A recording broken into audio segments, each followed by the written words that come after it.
everyone thought Trump was crazy. And then this happened, right? Let's get into it. By a court doesn't matter anymore in this country, and people violate laws anytime they want. So for me, if I violate this law, it's because I want a court to pay attention to it.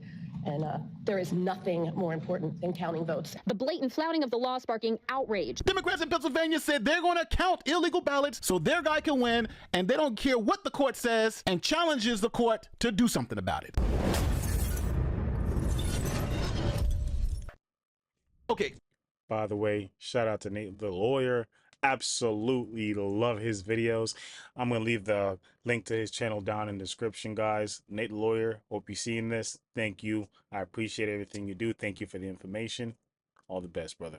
To understand what's going on, we have to look at Pennsylvania Statutes Title 25. This is section 3146.6, voting by absentee electors. This requires that if someone is voting by mail, that the electors shall then fill out, date, and sign the declaration printed on the envelope. Now, if the person doesn't sign and date the envelope, then that vote will not be counted. Now, this was important because mail-in ballots started coming in, and they had signatures, but they either had the wrong date or they had no date at all. Now, under current state law, as you just saw, these ballots were invalid and couldn't be counted. These essentially were illegal votes. Now, Democratic officials wanted to count these ballots because they said that the voters shouldn't be penalized for a clerical error. In May, several nonpartisan groups led by the Black Political Empowerment Project sued election boards in Allegheny and Philadelphia counties, as well as Secretary of State Al Schmidt. The suit argued that disqualifying ballots violates protections under the Pennsylvania Constitution. Now, the lower court ruled that the ballots could be counted even if they were lacking a handwritten date as required by law. Then the State Supreme Court of Pennsylvania. Now, again, no one said a single thing about that. But when Trump did the same thing, but in reverse, where it's like, listen, they came in a certain date, cancel them. They're saying even if they come in past a certain date and they're missing certain credentials, still let them go through. All I'm saying is that sounds like a double standard. It's the same coin, just different sides. You either abide by the law or you don't. You don't sit there and pick and choose which times it benefits you and at which point you're going to say, okay, I'm going to follow the rules. Vacated the lower court's ruling, putting back in place the law as it was before. This new ruling from the state's high court basically means undated or misstated ballots sent into election offices will not count for now. So in a 4-3 ruling, the Supreme Court pushed back on a recent Commonwealth Court's decision requiring the state to count ballots with missing or incorrect dates on the outer envelopes. The reason? Well, essentially, the previous ruling lacked the necessary jurisdiction because the plaintiffs did not name all 67 counties in the Commonwealth as defendants in the original lawsuit. So as you just heard, the case was dismissed on procedural grounds because not all of the counties were named in the lawsuit. So what did the plaintiffs do? Well, they refiled and named all the counties. This forced the Supreme Court to make a decision on the merits of the case, and they did. Pennsylvania Supreme Court is declining to rule on a pair of cases related to mail-in ballots in the Commonwealth. The decisions were published Saturday. One case challenged dating requirements on the return envelopes. The other was over ballot curing policies, when voters are notified about errors on their ballots and are allowed to fix the mistakes before the polls close. The court said it was too close to the general election date to risk confusing voters by changing any rules. How stupid does that sound? How stupid does that sound?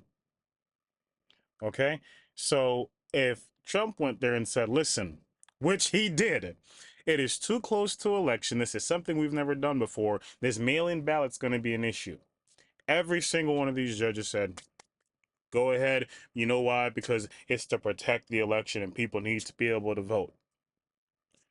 So in the same breath that they say you should make new rules right before an election so that everyone get to vote, they use the exact same rule to break a rule to say we need everybody to vote. How does that make sense? That makes absolutely no sense to me, none whatsoever. If you forget to put your ballot in the secrecy envelope, or you forget to sign the declaration envelope, or you forget to put the date on the declaration envelope, your ballot will not count. Now, just to be thorough, here is the ruling from the Supreme Court of Pennsylvania. It's about a 2-page ruling, and it says, and now, this 5th day of October 2024, petitioner's application for the exercise of King's Bench or extraordinary jurisdiction is hereby denied. The court will neither impose or countenance substantial alterations to existing laws and procedures during the pendency of an ongoing election. Then they said an earlier case and, quote, call it what you will, latches, the parcel, principle, or common sense. The idea is that courts will not disrupt imminent elections absent a powerful reasons for doing so. So the court's not changing the rules of the rules didn't need to be changed. They just need to be upheld. at the last minute, so if you don't date your envelope, the vote will not count. Then we had an election. There you Bob go. Casey, who's running on the Democratic ticket, got 48.51% of the vote, while Dave McCormick, running as a Republican, got 48.91% of the vote. Now, since the vote tally that separated the two men was 0.5%, this triggered an automatic state recount. Now, from Harrisburg, the Pennsylvania Secretary of State announced that there will be an automatic recount in the Pennsylvania Senate race. Just 28,000 votes separate Republican Dave McCormick and incumbent Democrat Bob Casey. That margin is within 0.5%, which has triggered the automatic recount. That recount must be completed by November 26th. So Hey, what are you doing? Did you subscribe yet? How about that like button? It's pretty lonely. Go ahead and hit that like and subscribe button for me, all right? Let's get back to the video. At this point, you would think the situation is settled. After the recount, we'll have a new senator. But Democrats in the most populated Democratic counties decided to ignore the law, ignore the court order, and count those votes anyway. How many of you heard this on CNN, MSNBC, and ABC? Me either. Check it out. Weeks before the election, the state Supreme Court ruled mail-in ballots with a missing or incorrect date could not be counted. Election officials in at least 4 counties, Bucks, Philadelphia Center, and Montgomery, openly defying that ruling. In Bucks County, the Democrat-led Election Commission Board. If those votes were expected to come from Republicans, I promise you they would not have. Oh, too late. You missed your chance. That's just it. Okay? And I say that because where do those counties normally lean? Where do those counties normally lean? Okay?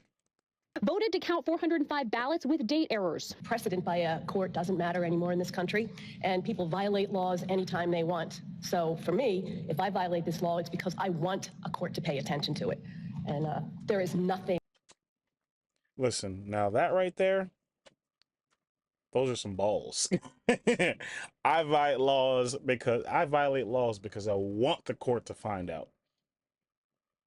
That's a privilege, okay? I don't violate any laws. I don't want the cops to know. I don't want the judge to know. I don't want anyone to know. It's my business, okay? Thing more important than counting votes. The blatant flouting of the law sparking outrage. So just so we understand what's going on here, we have an elected Democrat in charge of elections saying that they don't give a damn what the court says. They don't give a damn what the law says. They're going to do their own thing and essentially told the court, do something about it. So the state Supreme Court, do something. Buck up. Come on now. Let this have been Trump blatantly just saying, yeah, who cares? Literally, this woman literally said, I want you to know.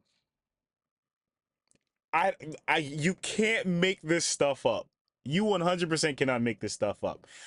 If there was a Republican saying, listen, the law says if it arrives or is dated by election day, the vote should count. But I'm not going to count those votes. If there was a Republican that said that, it would be the front page of every newspaper. It had been on CNN, MSNBC, and all the letters of the alphabet. It would have been everywhere. But when it's a Democrat, it's hush hush, low tones, and only news agency you're going to hear from is Fox News. Okay? Wrong is wrong, no matter who does it. being challenged by all these Democratic counties to do something, did. This is an order on November 18th, 2024 from the I'm sorry to keep on cutting it. She said she wants the court to find out. The court found out. Pennsylvania Supreme Court, and they speak to the woman in Bucks County directly. They direct that all respondents, including the Board of Elections in Bucks County, Montgomery County, and Philadelphia County, shall comply with the prior rulings of this court, which we have clarified that mail-in and absentee ballots that fail to comply with the requirements of the Pennsylvania Election Code, which we saw earlier, shall not be counted. And now it would be illegal to count those votes. Pennsylvania State Supreme Court has ordered counties not to count disputed ballots in the U.S. Senate race. The order includes mail-in ballots without the correct handwritten date on the return envelope. This comes as the campaigns for Republican Dave McCormick and Democrat Bob Casey get ready for a statewide recount. The Associated Press called the race for McCormick last week, though Casey, who is behind by more than 17,000 votes, has yet to concede. Here's the problem.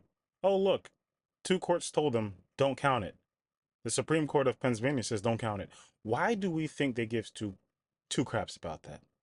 Why is that a figment of our imagination? If they were willing to say blatantly on camera, we're going to count those votes, who's to say they won't just get some whiteout and just change the dates? That doesn't mean anything. Luckily, it's only 400 something votes, and hopefully it doesn't change anything. But at the same time, why is there so much trust in this system? I mean, the system that these people literally just said they do not care.